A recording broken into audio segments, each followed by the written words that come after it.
Educating, informing, serving. Fact TV, keeping government honest.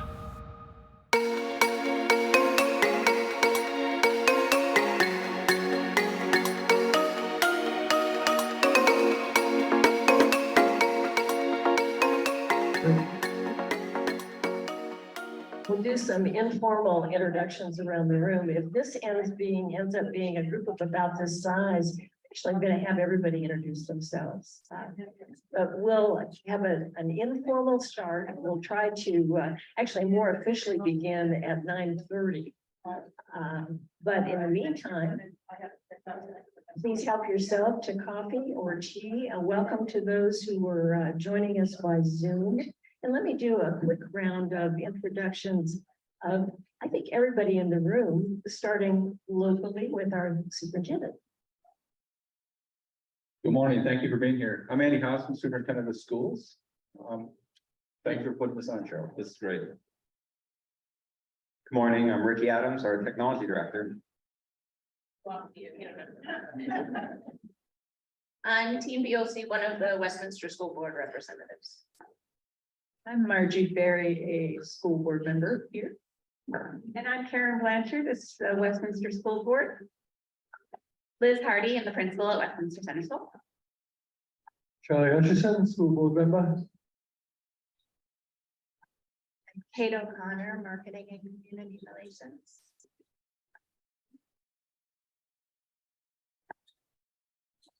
My name is David Clark. I live in Westminster, represent Westminster on the Union High School Board.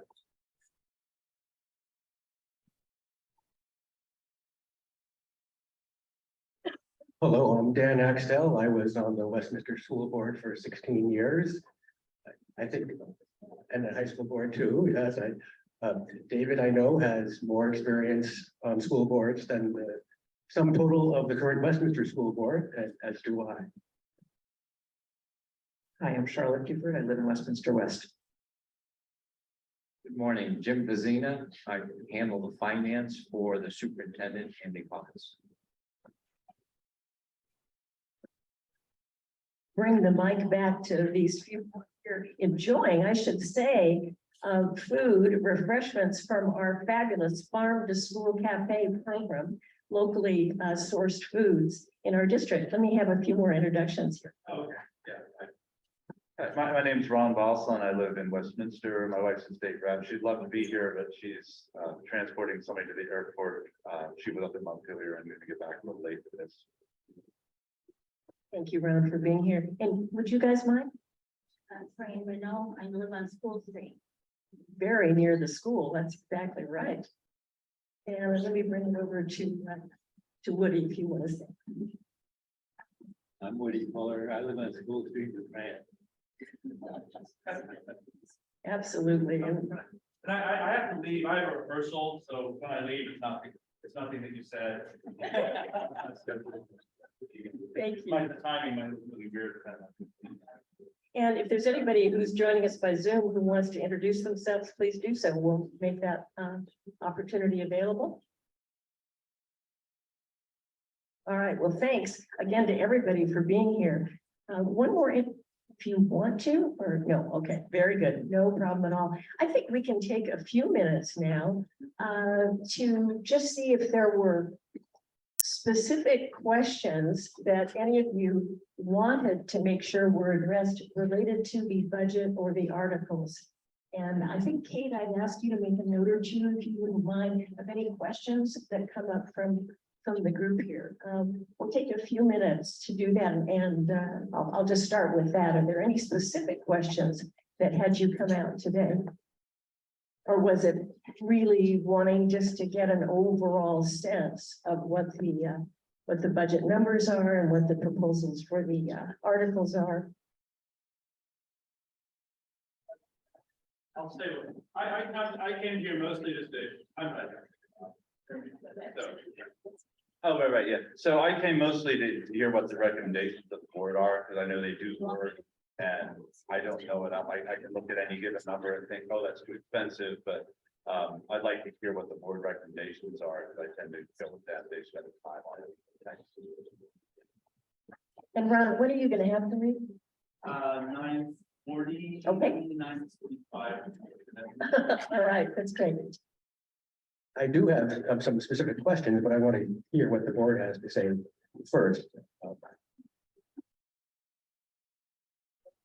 I'd appreciate an overview of the whole concept of the surplus from before the split and how that came about and what other towns are doing, how that was shared out, just a lot more specifics before I can sensibly consider what your proposals are. Thank you. That's great. All right, well, maybe we'll take just a few minutes for the board members to kind of move around their various tables. Would you like to do that and get to know a few more people? We'll take about 5 to 10 minutes and then I'll do the overview that you were asking for. But if any additional questions come up at this time, board members may feel. And to those joining us by Zoom, we're just going to talk informally for about 5 to 10 minutes. And then we'll convene again as a whole group. And I'll start with an overview of the budget and the reasons behind the surplus proposals. So once again, thanks to everybody for coming out and to those joining us by Zoom. And I'd also say that we're recording this so that people will be able to listen to it later if they choose to do so. The link for that will be available on the Supervisory Union website, as was the announcement for this meeting. People right on the home page. I was pleased to see that. That's a thanks to Kate for getting that done so that people could join us that way if they want to. So what's the big picture and what we're looking at? The proposed budget for this year for the Westminster School District, our town school district, is $5.1 million. That's an increase from a $4.6 million budget the current year. That would be an increase of about 11.5%. We're proposing, and I'll speak to why we have a surplus, we're proposing, the board is proposing that $300,000 from our current surplus be applied to this year's budget to bring it down to a $4.8 million, almost $4.9 million budget. With that $300,000 reduction, then the overall increase is about 5%. Because we're really proposing the use of surplus monies in some significant ways throughout this budget discussion, let me just quickly talk about where the surplus came from.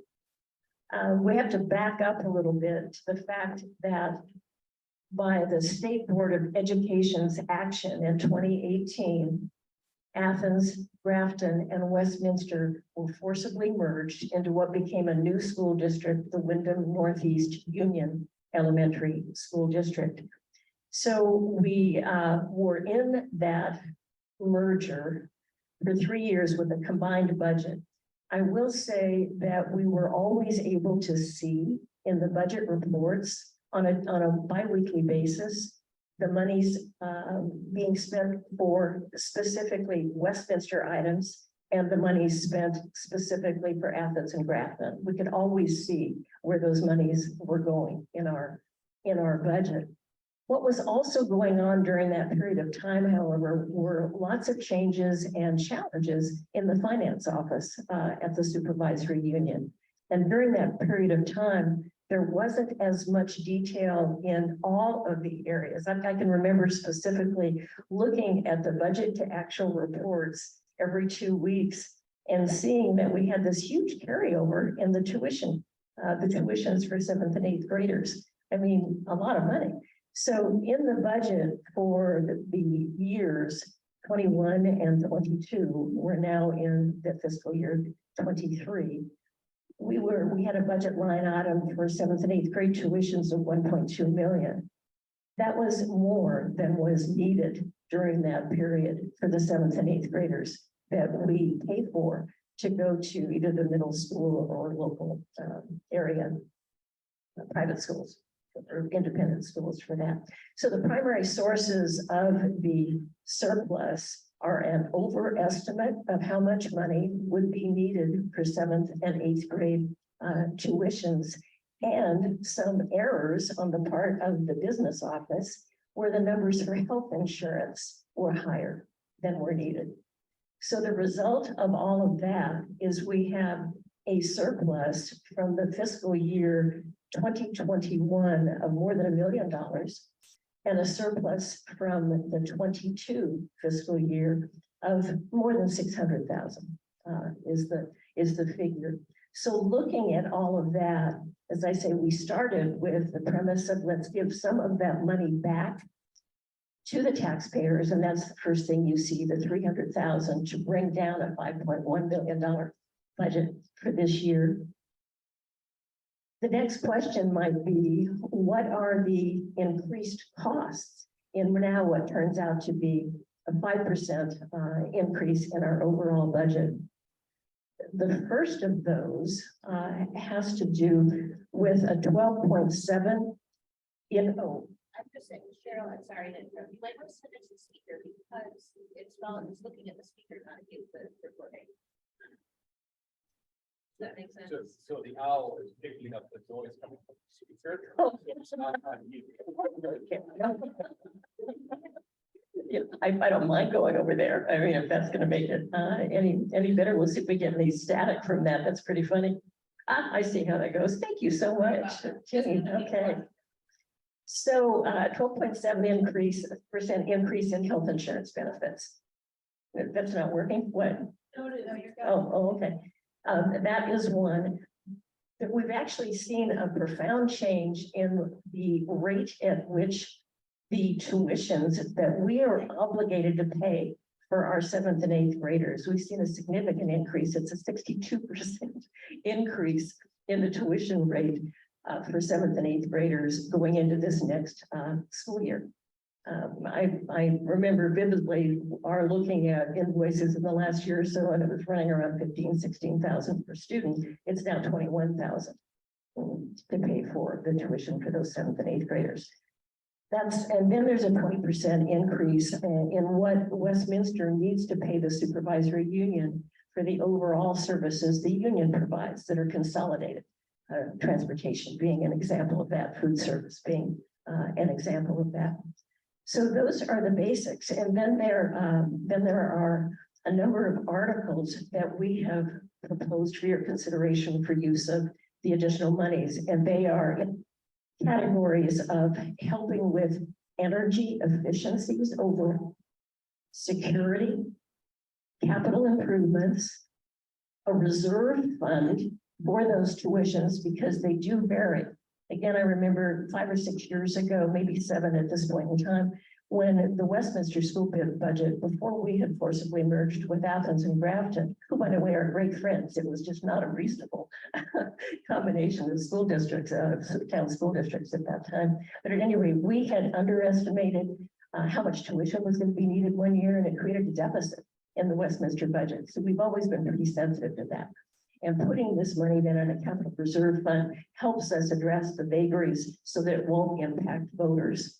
All of this actually is in the spirit of helping the voters. If we can anticipate things like capital improvements that are needed, security upgrades that are needed, those kinds of things will help us keep a stable budget and let us allow monies in reserve to help with some of those unanticipated expenses. The last category is doing some work to enhance the outdoor learning environment, to make everything accessible to children who have special needs, but also to create opportunities for even more effective teaching and learning outdoors, because what we know from the research is those kinds of collaborative problem-solving activities, experiential activities outdoors tend to help kids in their social and emotional communications, tend to reduce bullying, help them with their academic achievements. So we're just trying to enhance overall the learning environment. And another part of it is to do even more to get our older kids into the community, kind of in complementarity with the new program at the high school that is trades oriented,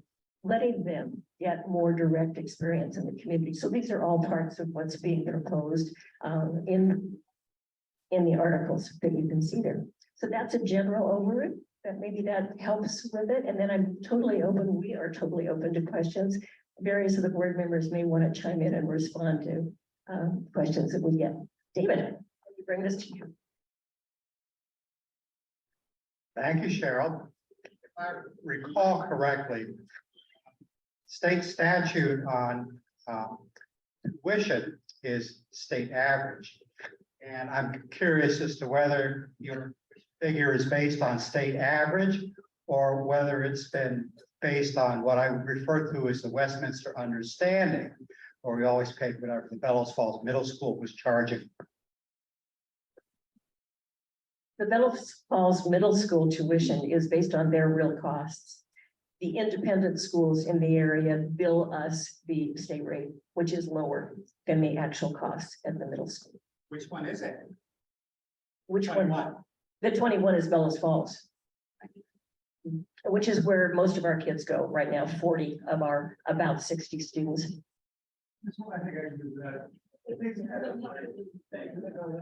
I think just one thing to clarify, Cheryl said that there's been a 62% increase in the tuition rate. It's actually not the rate that's gone up by 62%, it's the sort of increase in the number of students who require tuition. So this coming year, there is a bump in the number of 7th and 8th graders, which has pushed up the total for the tuition expenditure. Am I wrong about that? Well, there may be a rate increase as well, but there's also an increase in numbers.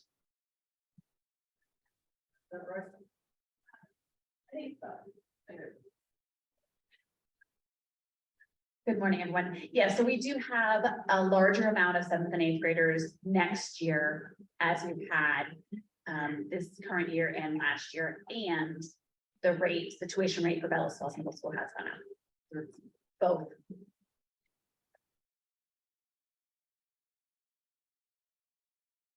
Any other comments or questions right now? It's kind of, all of this is to help us in advance of getting to town meeting day on March 4th, next Saturday, when all of these things will be officially voted on. We just wanted to give people the opportunity to ask some questions and get a sense of the big picture before we get there. Yes. So I'm not going to read it right this moment, but I know Charlie said there's something about energy efficiencies or solar panels. Can you tell us a little bit about that?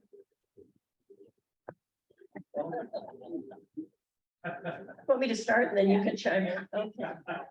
So another point of information for everybody that we began looking at the fact that the Westminster Center School spends about $37,000 a year on electricity, paying that to Green Mountain Power.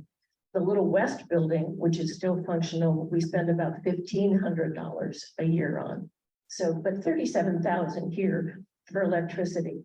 That doesn't take into consideration what we spend on heating, by the way, because we have the cost of pellets and fuel oil there as well. One of the things that community members brought to us to consider as a board was the possibility of going to renewable energy sources. One of those that we explored is the possibility of solar and putting solar panels on the roof of this building. It's it's an easier option in terms of permitting and things like that to use the building if we can structure it with all of that. So we're proposing in the articles to do an exploration of the feasibility of moving to solar here. This is not a commitment. And if we did decide as a board that, and as a community, that this was worth exploring, if we get that far into the process and actually decide to do it, we would have to have bids from 3 vendors to fulfill that. But the other thing that we've learned is that with the Inflation Reduction Act at the federal level right now, there's quite a rebate that would come back to us. And so we did talk to a local solar company. Actually, probably everybody knows Southern Vermont Solar, who lives in this neighborhood, since their children had gone to the school as well. But they gave us a ballpark, just a working number, about $400,000 to install solar at this building, sufficient to meet our needs, including the little building over in Westminster West. They tell us that a rebate from the government that would come in about a year from now would be $100,000. And so and then if you take that 37,000 a year times 10 years, we paid us back pretty quickly. Is the idea that yeah, and do you want to add what else was explored, both you, teen, and you did some other when? There's a fairly new company that is out of Massachusetts who is doing a pilot program right now in Burlington. They have some in other places too, but it's a new type of windmill, which has a much smaller footprint than a traditional windmill. They can be mounted onto roofs. And a single one is enough, theoretically, if you have the right wind speed, on average per year, to power a house. And so that could be something that's used in conjunction with the solar power, because the sun's not always shining, the wind's not always blowing, but combined, they provide pretty quality, or more of a maximum output than you get with just one or the other. So that's another thing we're looking into. They're currently doing the wind feasibility study of our area right now to see if it would work. And when we know more about that, that'll be put out to the public.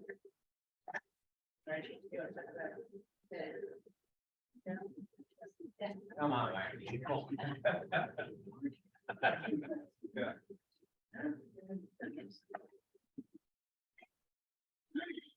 So Cheryl, my fast math says we were talking about a roughly 7.5 to 8-year payback on solar. And of course, rates rise, and I suppose it would pay back more quickly based on market rate. However, what is the estimated life of solar? Maybe it's a question you can't answer today, but my question is, what's the estimated life, and how do you dispose of what's left over, which is not exactly, shall we say, PC, throw in the trash can waste? You know, I think we have to get the detail. My understanding is maybe 20 to 30 years, and the technology is changing rapidly. And the disposal issue is a big issue for all kinds of energy sources. You know, I think we have to look at what we ask these questions of the vendors who come to us. We've heard from more than one on this topic, and it is an issue, but something to be considered in the process. And again, this is not a commitment to actually doing it, but we think there's enough merit to explore it seriously, particularly with the savings that could be achieved there. Yeah, just to say that we went with solar with Simon with Southern Vermont, and I think the estimate is, and that's probably at the low end of what they're estimating now. And the reality is, like, I have a brother and sister-in-law many years ago, and their life expectancy was something like 10 or 15, and they've had them closer to 30. So I think it's, you know, it's a pretty likely to be a great idea as far as, and as you say, the technology is changing. So even if this is a feasibility, and we don't do it for a year or two, very likely to have longer life out of the thing. If we can go to another one, I'd like to hear a little bit more about the outdoor stuff, if there are details, and maybe that's a Liz question. I don't know who's, I'm looking at the number and saying, yeah, I think I like the idea of all that for SEL reasons. And I think a lot of kids now don't get out. So anything that school can do to make that happen is great. So I'd love to hear if there are any details. Westminster Center School houses the SU Life Skills program as well. That's what this classroom is as well. So we wanted to create an outdoor space that is equitable for all our students. And that would make sure that our structures were ADA compliant and that all students could access the play structures, as well as making our outdoor learning experiences enhanced. And we don't have any concrete plans right this second, but that was the goal for those funds. In addition, I see Liz Bazin joining us by Zoom. She is one of those involved with the pre-K program at the Central School in Bellows Falls. But we have a pre-K program here in Westminster that Lisa Stapleton coordinates for us here. And we don't have an ideal outdoor learning space for the littles, for the 4 and the 5-year-olds. They do some, they have some experiences in the big garden out there, but we're thinking as part of the design to create an area that really is dedicated for the smaller, the younger kids. Also, you know, we have a number of teachers in this building and paraprofessionals who are participating in a program facilitated by Antioch, actually using federal monies, ESSER monies, to help them use the outdoors to optimize students' learning. And we can get out to Evans Woods, which is great, but we can do more right here and around the building. And what they've been saying to me pretty often, and I know to Liz, is they want a little more shelter out there. And so we looked into the cost of a pavilion at anywhere from 30 to 50,000 for one that would be large enough to give them the shelter that they need for some of the time out there. So we're exploring, once again, this would not be committing to, we'd go through a design process and we'd find out even more about what the teachers and the paraprofessionals and the others need, but be thinking pre-K through sixth grade here. Also, just Mandy Walsh, who's the librarian here and also runs farm to nature-based learning, does so much amazing work. And I think it would be helpful for her to have an additional outdoor space there. The garden, if you've ever been to the garden, I highly recommend it. It's gorgeous. The kids are out there every week. And I think this would just be another thing where they could get out there if the weather's not as good, or they're doing different types of things where they might need or shelter. I think it would be a big enhancement for that program as well, which the students love and is really beneficial to their learning. Charlotte, one more thing, excuse me, about that, is that in order to have the 157 children that we have in this building out at the same time, we need to do a better job of designing the accessible spaces out there. We just need to make sure that they can actually be out there at the same time. That's part of the challenge. Charlotte's got a question. Great. Two short ones, actually. First, just a reminder for all of us here present. I know it's not comfortable talking to a microphone, but remember, this is a hybrid meeting and people online cannot hear us if we don't use the mic.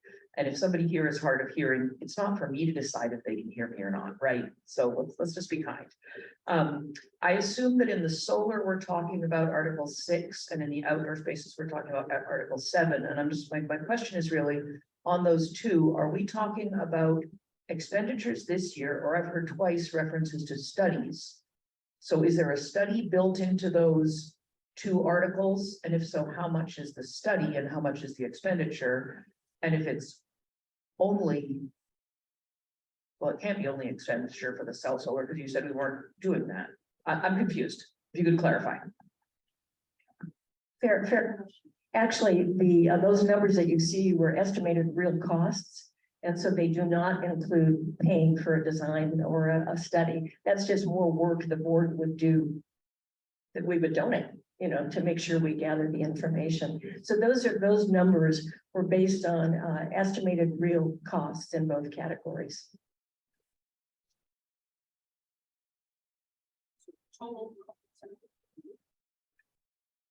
So the total cost of a proposed solar project is built into Article 6. So we are voting on the expenditure to build the solar, which I personally support, but it's not the case that we are voting on a study and then later determining whether we'll do the project or not. If you allocate $520,000 for solar, then you presumably are going to do it. It doesn't, it says renewable or energy options, right? I mean, and we just think we have a little more information to get, including 3 bids like that. Yes, it would be a commitment from the townspeople to do this, subject to it actually making sense when we get all the numbers in. Let me add to this. I'm thinking about the fact that you also asked the question about timing. We would do it as soon as we could, if we felt that it was responsible, and we had all the information that was needed, including those detailed bids. We also have, through the use of the federal monies, and maybe Andy, you want to speak to this, about $10 million in projects that need to be spent using those monies between now and 24, 25, 26, depends on when I think it's 2024, September. Yeah, like that. So we'll have to be looking at what's feasible with all of these projects, but the concept of putting the money aside while we can, when we have reserves, because the other question is, do we anticipate surpluses going forward? I do not. Now that budgeting has gotten tightened up, and because of inflation as another factor affecting everything, I think this is a very special time that we have the opportunity to put these reserve funds aside. Did I see your hand raised? Yes, so it says authorize the board to expend such funds. So you're right, like it would allow us, the board, to continue to look at these proposed things and expend those funds. If I may, then at town meeting, the board, if you want to get this through, you better be very careful about how you present that language wise. Do not, please do not say what you're passing as a study. Because you're passing authorization, and I'm sorry to say there are people who are hostile to alternative energy, and you'll get an earful. So consider your marketing.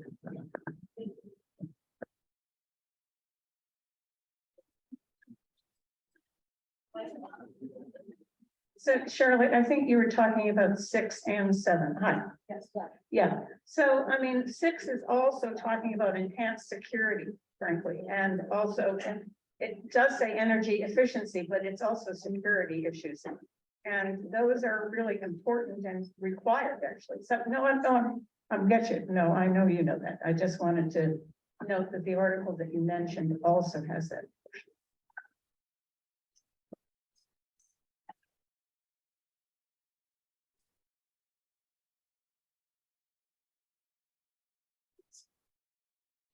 So I think another thing just to remember is that even if you set this money aside, it could change. A future board, like if a study came back that it was going to be a lot more, could reallocate those funds to either go back to the taxpayers or to put them into another reserve to, you know, enhance the building some way or the grounds in some way. I mean, we are looking at quite a few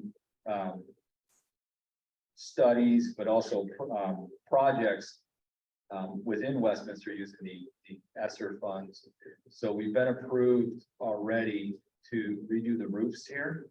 The roof here, I say here because there's like multiple roofs, but also at West. So that work should be beginning hopefully fairly soon, even in this weather. But then also we just got approved for an HVAC system for both. And so that will be moving forward. And then we are looking at redesigning entrances for security purposes using, you know, trying to maybe couple with this, but also with some federal funds because we're not sure exactly how much that's going to cost. But right now, where the main office is, there is no visible line of sight when someone comes.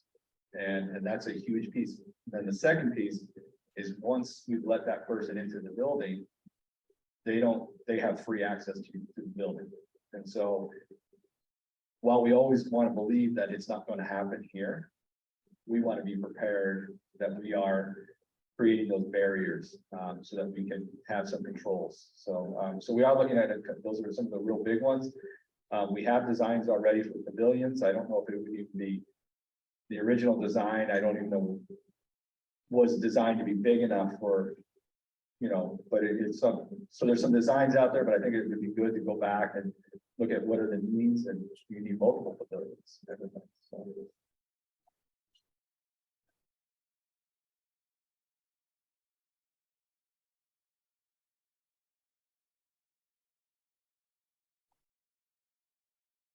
Feel sorry for the owls, so I'll get this line of sight.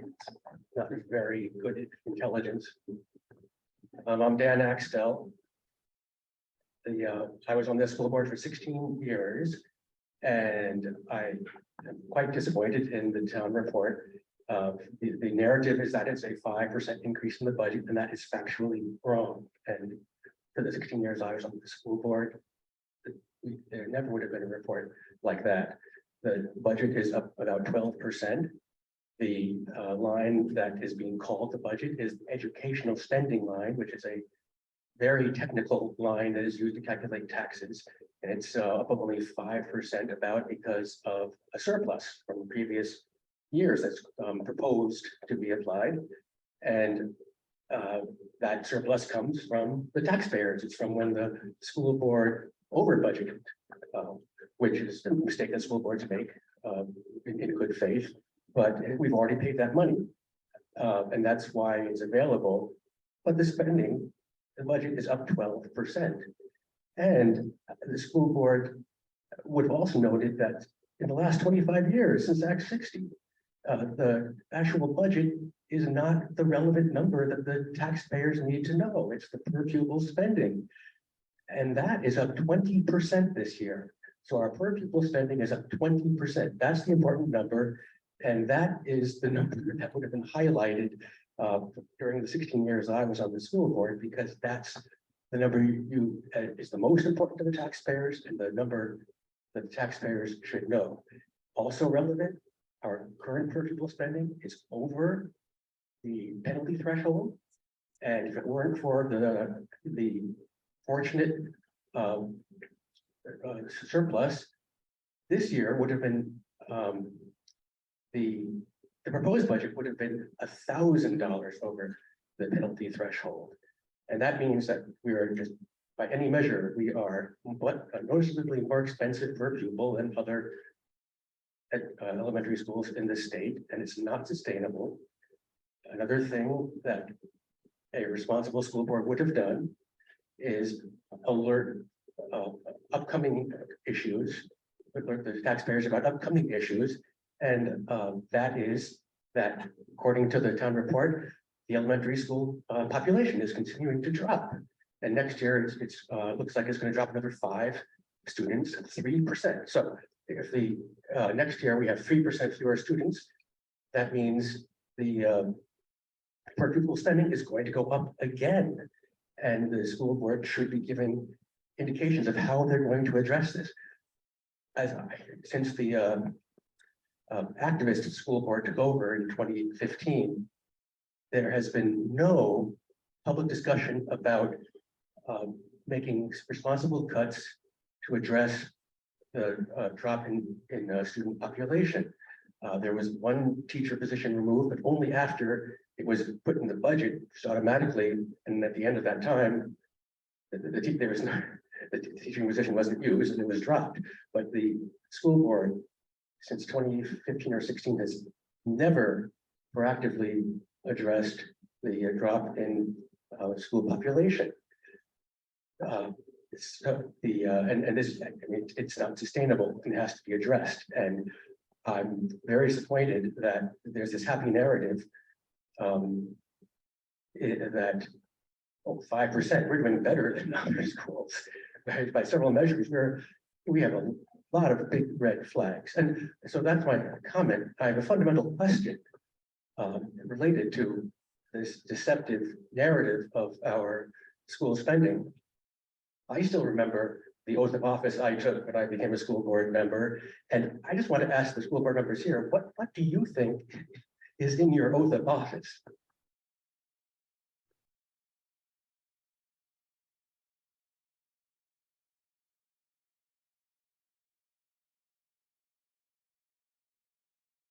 I think there's a lot of things to think about when we think about the increase in the school budget. The state has changed the way the laws around health insurance. And so that is a much greater cost for the schools right now than it has been in the past. We also saw record inflation in the past 2 years. So to assume that the school budget wouldn't go up would negate what is happening in the rest of our economy, which is that prices are going up, cost is going up. It would seem clear that because costs are going up everywhere in the economy, our costs also have to go up. It would be impossible for our costs not to go up where they're going up everywhere else.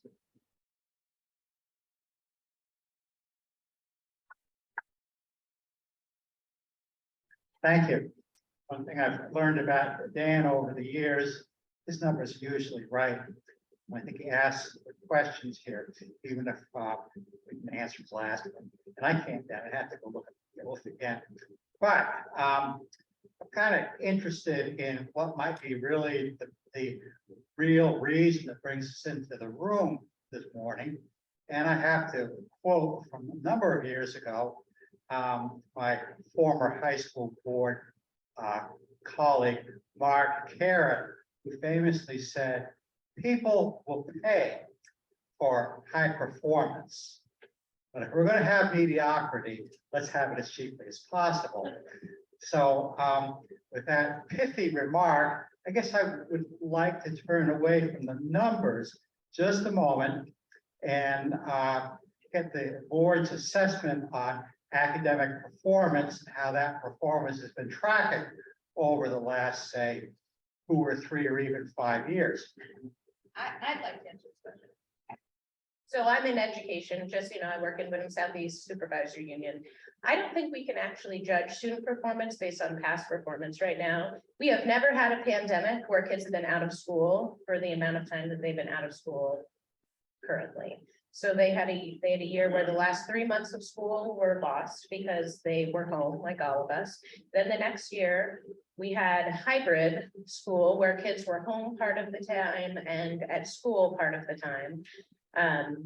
And that has major impacts on learning. I think one of the things that's great that we've learned from the pandemic is that kids really do benefit from being in school.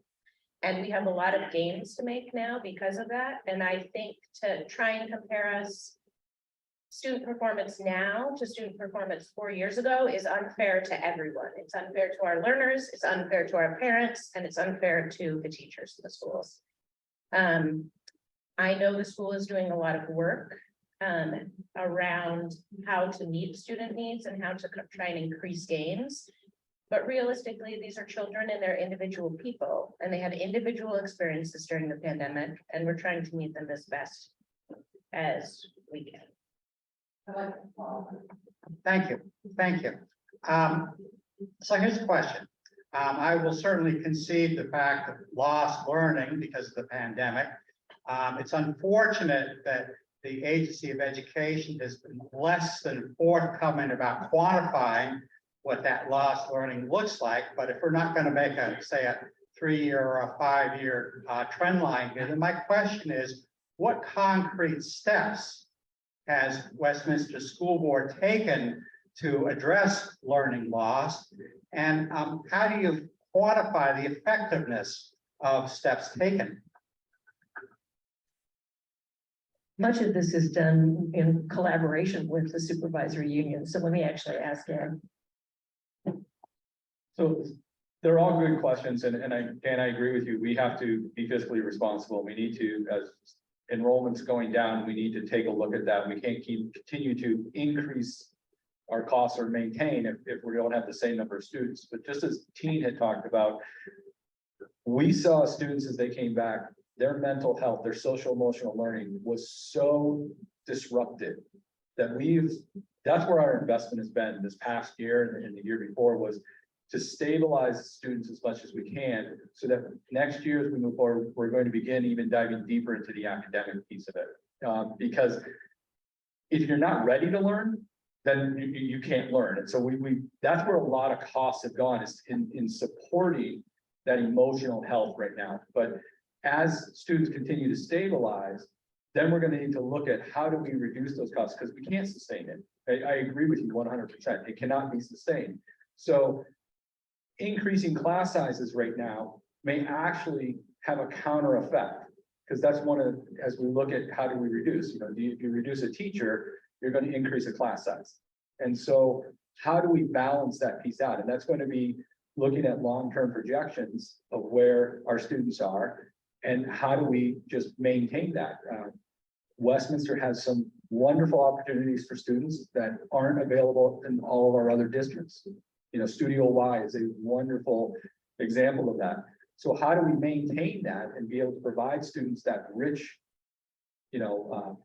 hands-on, but also, experiential learning, and at the same time, control costs. So that'll be a big piece. And to David's point, that is really what we're trying to do, is to look at stabilizing students, making sure that they have the capacity to learn, and then start moving forward. One of the other pieces we've had to do is schools have had to take on a lot of mental health piece. So we're talking school-based clinicians and other support pieces that we haven't had to do in the past because the state has not provided for us. And it's a conversation we've had consistently with the legislators about how can they shore up HCRS and the Department of Health to provide quality assistance for our students. And until then, we're having to shoulder that. And as superintendents, we have that conversation all the time. We can't continue to ask our taxpayers to shoulder supports that were already established, but for some reason have been completely clawed back and pushed on the schools.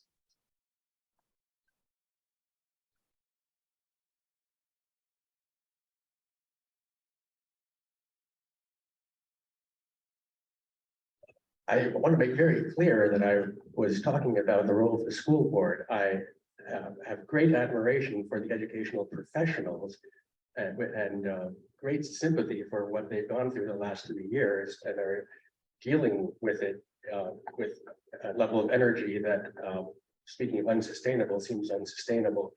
I'm very proud of our educational team in Westminster. And the point that it's going to be expensive to recover from the pandemic, that's a point that almost goes without saying. At the same time, the school board, and not the superintendent, not the principal, the school board has to explain why our spending is higher than typical spending across the state. Why our spending is going to 20% when I heard somewhere that it's typically 8%. I haven't heard a number specifically about the average per pupil increase.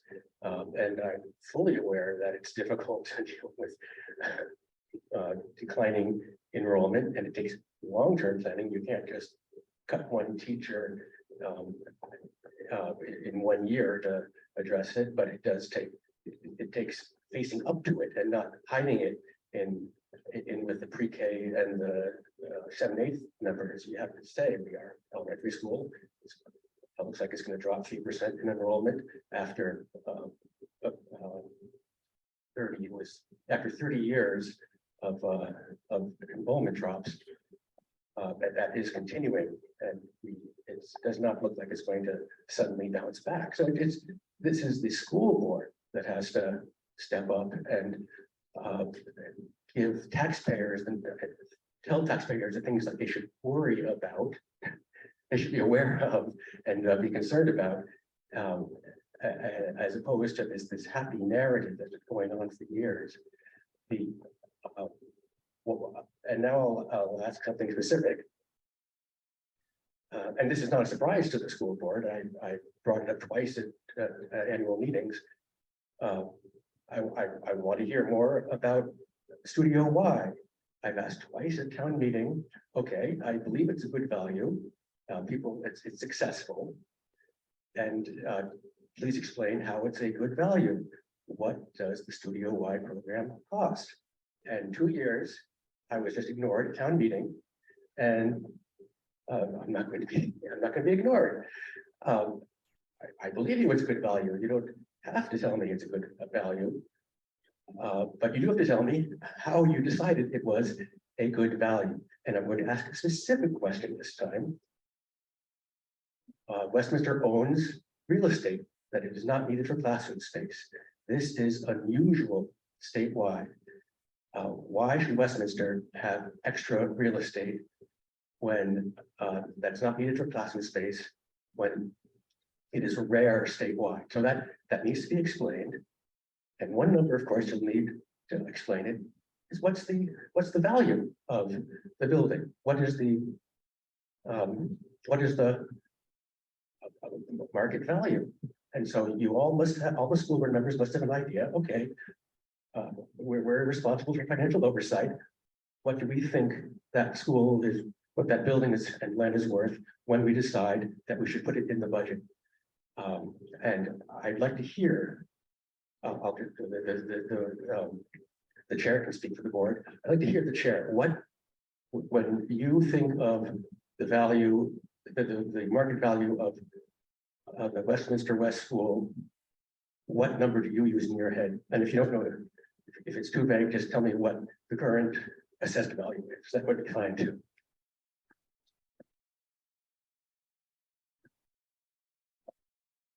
I don't know the current assessed value, so we'll be happy to try to check on that. I went to town hall a couple of days ago and pulled out the deed for this building and the deed for the Westminster West School building. So I have those now that I'll share with everyone.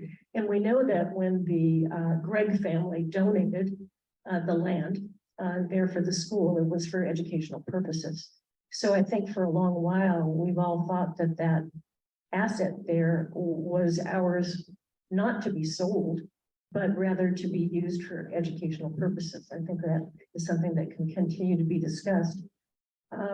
We have been looking, Dan, at the actual costs of the physical maintenance. I mentioned electricity as an example, 37,000 here, 1,500 at the other building. We have the cost of snowplow there versus here. We have the cost of garbage pickup and such. And so the relative costs are minimal over at the other building. And the cost of the person who coordinates that program, there's nothing to say that we wouldn't still be employing her if we didn't have that building because of the value of Studio One. The real cost of that program is in the person who implements it in coordination with all of the other teachers. So relatively small material costs for maintaining that building. And now we're actually getting an investment of federal dollars to help us upgrade it. The new roof over there will be paid with ESSER monies. Where that source is, it's not our taxpayers at the local level paying for that improvement and others. But we'll be happy to give you whatever you want in writing for town meeting. If you'd like to just give me the list of questions, we'll do our best to respond to that if we don't have them all today. Thanks for that. I appreciate the concern about budget, and I think we do need to be fiscally aware, certainly, and making decisions for sure. I do feel like some of the costs that have gone up this year in particular are outside of school board control, like the 7th and 8th grade tuitions. You know, those are based upon the number of 7th and 8th grade students, which we just, you know, there are this many 7th and 8th graders, so that we can't control that.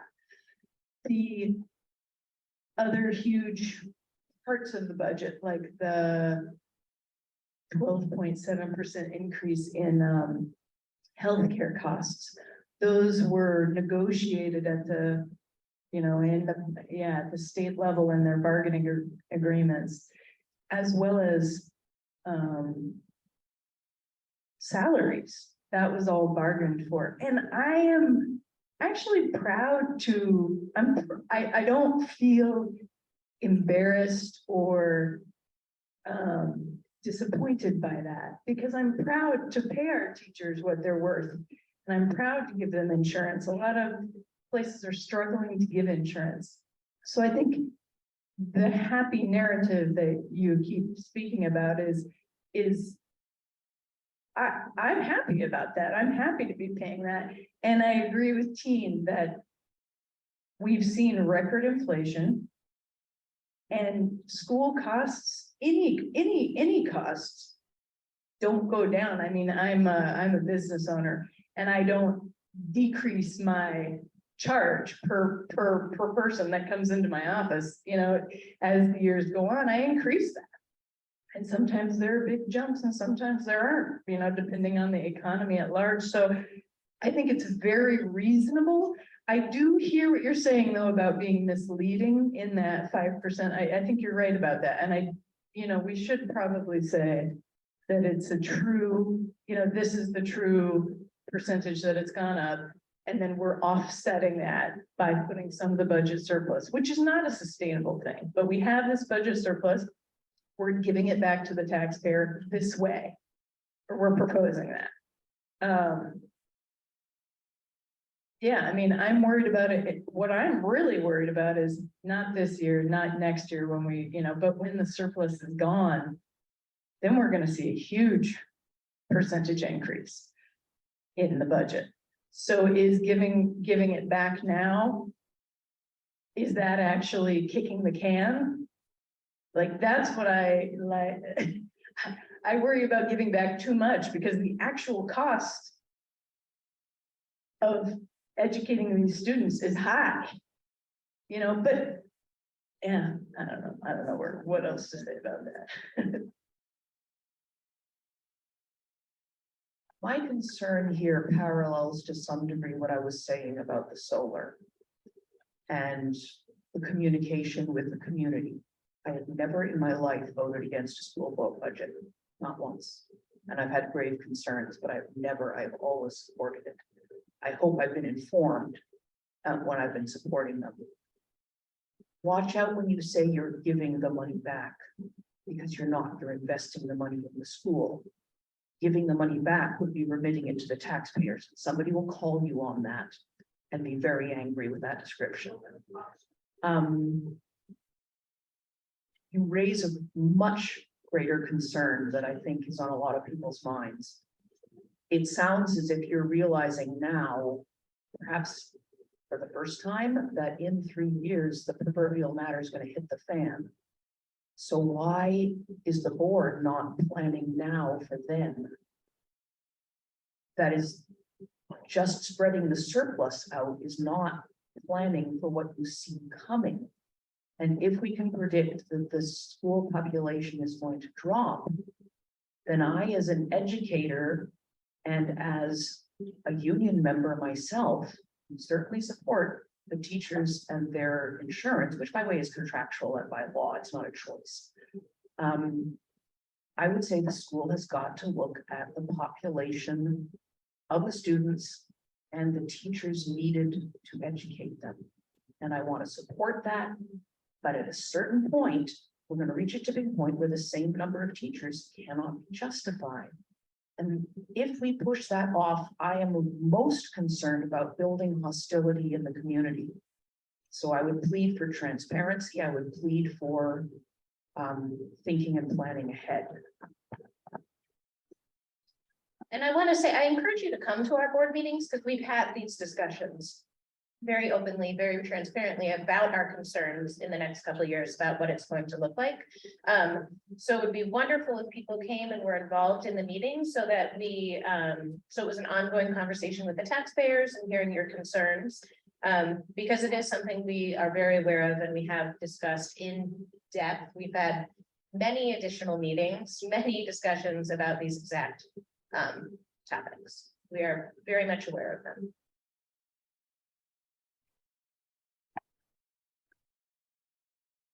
Okay, a few things. I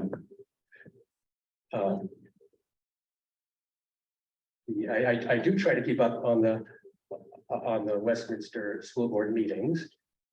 They're usually videotaped. It does get hard when the school board does not post minutes. And neither of the last two meetings ever had minutes posted, which reminds me, there were a bunch of policies adopted at the last meeting. Those are all invalid because they weren't properly warned. So you'll have to do that again. And I only know that because I watched the videotape of the meeting, which is very valuable. And there's a lot there that you can pick up where you get clues that things are not going as well as the school board says in its school board report to the community. And along those lines, I really don't want to hear the school board say the middle school is out of our control. We can't control those costs. I encourage you to read the message to the voters from the school board in 2013, which said we cannot budget for the school for the middle school. It is not sustainable this way. It caused a very big tax increase that year. As a result, the school board started a middle school study committee to figure out what is the way to deal, a better way to deal with our 7th and 8th grade middle school students because the Westminster voters have never voted to have school choice. That has never happened. There's no reason to believe that the voters would approve it. You can look at the numbers and see that about 90% of our sixth graders go on to Bellows Falls Middle School. So it's questionable why we're doing it this way. It's stressful for parents to have to choose a school and go through the uncertainty that there's no agreement with any of these schools. They don't have to take the kid back for 8th grade. It's just unsustainable. And that committee with the community members made some progress. But then after I left the board, the school board discontinued that committee with no discussion, no public discussion, and no explanation. So this is a problem that is very old. It should be addressed, and to be clear, no educational leader says this is a good idea to scatter our kids after 6th grade and then try to gather them back again for 9th grade. That was an oddity of the 1971 Union High School consolidation, which was originally supposed to go down to 7th grade. So this is not an educational recommendation. You're not going to find anybody to recommend this. It's a quirk in Westminster. It is unsustainable. It's very expensive. And the school board's own subcommittee found, the school board's own committee on Article 9, when Act 46 was being proposed, found that if we consolidated into our local middle school, it would save $400,000. And maybe, I mean, it's a public document, you can look it up. And you know, you can ignore it, you can say, well, you know, consolidation isn't going to have any real cost savings. And by the way, at the time, Superintendent Chris Kibbe said, you know, we're going to save our accountants said we'll save $70,000 on audits alone. And so there's always been savings. I mean, this it's just wrong to say otherwise. And my point is, I don't want to hear that our costs are going up because we have no control over middle school. If you say that, I assure you that the legislature is going to feel a responsibility to come and consolidate us into a single school district, which frankly, the Superintendent's Association was all for Act 46 to make administration more efficient and serve students better. So I'm suggesting that if this budget is passed the way it is, it's essentially a vote to have the state come in and consolidate us with maybe for the best. Oh, hang on, just to be clear, I was not saying that we can't control the middle school. I was saying we can't control the number of 7th and 8th graders we have. That's just the number of people who are in the school. So we can't control the numbers of tuitions that we're paying out for that. That's. If it were, I think we could become a problem.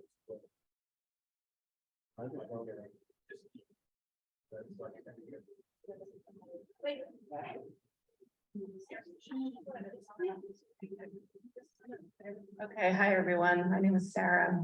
Sorry to backtrack, but Sarah actually wanted to comment on your previous comment about Studio Y and what's the value. Okay. Ooh, so as a professional musician, and I've taught for many arts organizations throughout my life, including music programs where we set up camp in inner city schools. I've taught in Baltimore City, Philadelphia, with the where the work is as much artistic as it is social work, with the aim to inspire and uplift communities. And these organizations to get funding, they have to do a lot of research. Okay, so we have the science to back up what most of us already know, which is that we are creative beings and we need to be creative in our lives to be happy. Okay, so life is not just about money. I just want to say that first, with all due respect. So what these these studies have found is that when you give kids creative inspiration, and these kids, I'm talking 14 kids in a house, dad's in jail, you know, living with an aunt because mom's dead, those sorts of situations, okay? So these, you know, Vermont has its hardships, but these communities really have their hardships as well. Okay, so what these studies have found again and again in these programs, and this is music, but I'd say it translates to all arts, is that something like 100% of the kids, their attendance rates go up, their test scores go up, they all go on to graduate high school and even to get scholarships into college. Okay, so we're talking about pretty much 100%, maybe 99% success rate in these programs. So I'm sorry, my heart was started racing. It took me a while to have the courage to speak. When I hear something like, what is the value of Studio Y? I know this has been a big talking point, and we've seen our arts programs over the decades get slashed. I would argue the quality of our American life has also gotten slashed, because artists throughout the decades, the public funding for arts has gone down the drain. And you know what? These kids pay the price. Because if they want to live happy lives where they're creatively inspired, they're connected to their inherent creativity, because we are all creative. Okay, we are all, whatever it is, we are all creative beings. You want to feel that in your heart, you need arts. Okay, so when I hear what is the value of Studio Y, I'm not trying to be rude, sir, but it makes my blood boil. Because it's not just about money, it's about quality of life for these children. And what do we want for the future? Do we want these kids just subject to our budgetary concerns? Sorry, you just get math, you just get, you know, writing. Okay, those things are great too, but we need arts in our lives. Okay, so that's the value of Studio Y. Sorry, I'm passionate about that subject. I wanted to go back to one of Dan's questions that has to do with the planning ahead, the looking ahead when we see potential drops in student enrollment. Actually, Westminster itself, yes, we've seen about a 17% drop in the last 10 years in the number of kids who are in the building. We had a drop during the COVID years, and now we're kind of building back up again. But one of the strategies that the board has talked about here is to invest in the energy efficiencies and the capital improvements now with those surplus monies, as well as to reduce the amount of the overall budget in 24 and 25 using surplus monies.